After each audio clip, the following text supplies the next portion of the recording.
The median Australian retirees hit 65 with just $250,000 in super. And yet, a very specific slice of them retire comfortably, travel every year, and never touch the age pension. I've spent the last year going through the actual data on what those Australians did differently, and it comes down to 6 habits. 6. But here's what nobody tells you. Only one of those 6 habits is about how much money they saved. The other 5 are about behavior, timing, and one single decision they made in their 50s that the rest of us are still getting badly wrong. And wait until you hear habit number 6, because it is the one that HILDA researchers say separates the retirees who thrive from the ones who quietly regret their retirement. It's not saving harder, it's not investing smarter, and honestly, it costs $0. Alright, so let's stop teasing. The single most important habit that successful retirees had was disturbingly simple. They aimed at an actual number, not a vibe. And that number, according to ASFA's February 2026 update, is $630,000 for a single, $730,000 for a couple, both assuming you own your home. That is what comfortable actually costs in 2026. Now let's walk through all 6 habits properly. Habit number 1. The successful retirees had a target, a real specific dollar figure, not, quote, enough, not, I'll be fine, a number, and they wrote it down. The number itself came straight from ASFA's retirement standard, which, as of February 2026, is genuinely blunt. If you're a single homeowner, comfortable retirement costs about $54,240 a year. As a couple, $76,500.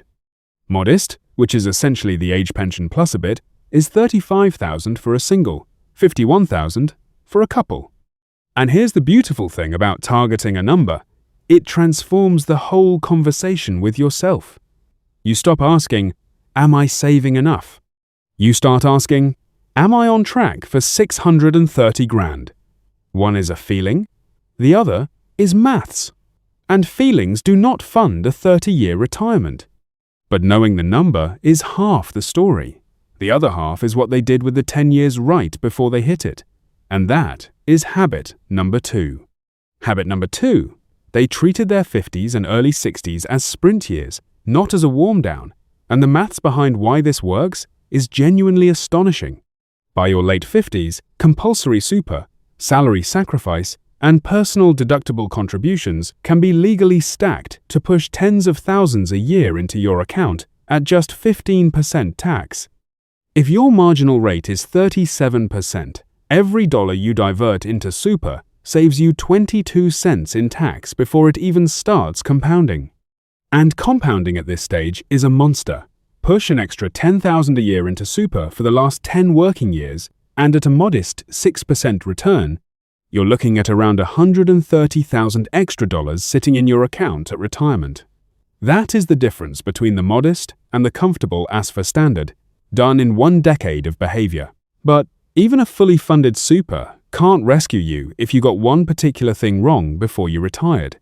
And that thing is habit number 3. Habit number 3. They owned their home outright by retirement, and the data on this is genuinely lopsided. The HILDA Survey's 2025 report was blunt about it. Homeownership is the single biggest predictor of retirement security in Australia.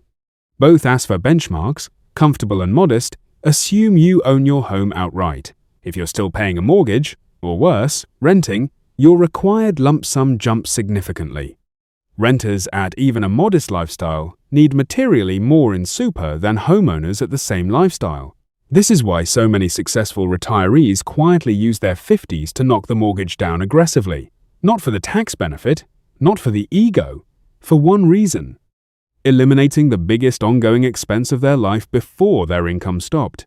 It changes everything about how far your super has to stretch. Real quick, if you're over 50, drop your situation in the comments. Are you on track to be mortgage-free by retirement? Yes? No? Or working on it? I honestly want to see where this channel sits, because this is the one habit most people quietly underestimate. Habit number 4 is where it gets counterintuitive. The retirees who thrived had learned to actually spend their money, and the ones who quietly regretted their retirement hadn't. Here is what the financial planners see over and over. People spend 40 years training themselves to save, save, save. Then they retire, and they can't switch it off. They underspend in the first 10 years, when they're still healthy enough to travel and be active. Then in their late 70s, health slows them down, and suddenly they realize they left a lot of life on the table. Scott Jackson from Wealth Lab puts it perfectly. He says the goal isn't to die with the biggest super balance possible. The goal is to convert capital into confident living. The retirees who thrive get out ahead of that mental trap.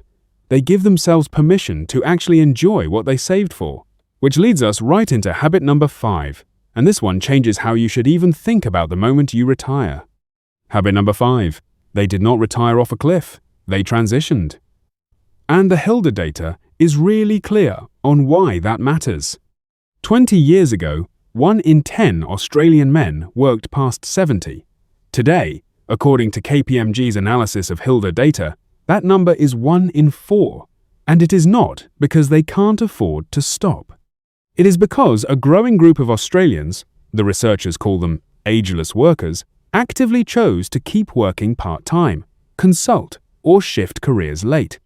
And the wellbeing data backs it up hard. 60% of Australians experience fluctuations in life satisfaction after they retire. But the ones who transitioned, part-time hours, consulting, a passion project, tend to hold on to their identity, purpose, and social connections. The ones who cliff-edged, dropped from full-time to zero overnight, are dramatically more likely to struggle in the first year. And finally, habit number 6. This is the one I promised you at the very start of the video.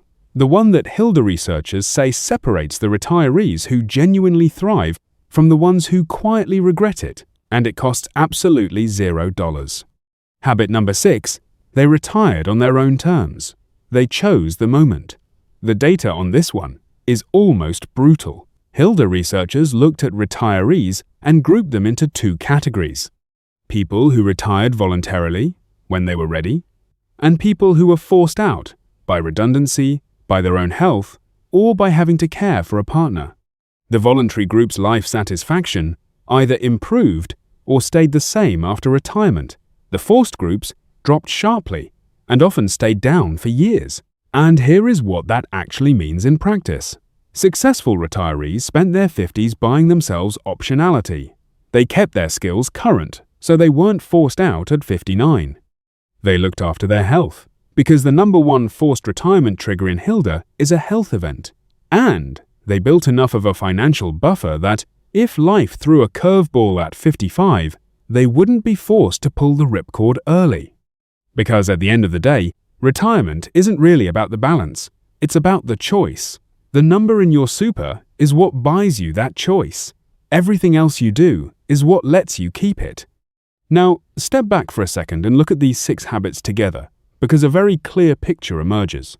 Only one of them, the sprint decade, is really about money.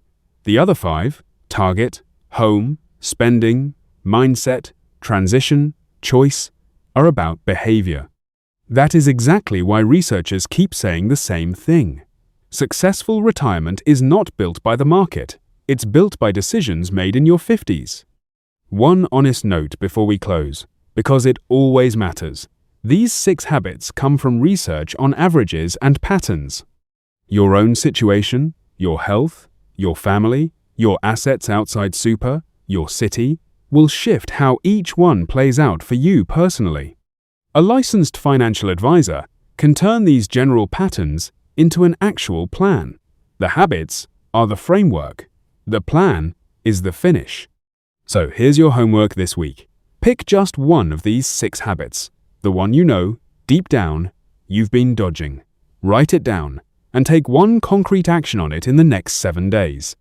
If this helped, subscribe, because we break down the real Aussie money numbers every single week. No hype and no fluff. And right now, tap the video on the screen, because next, I'm covering the 7 things Australian retirees actually regret not doing with their money. It's the flip side of everything we just covered. And honestly, it's the sharper of the two videos. I'll see you in there.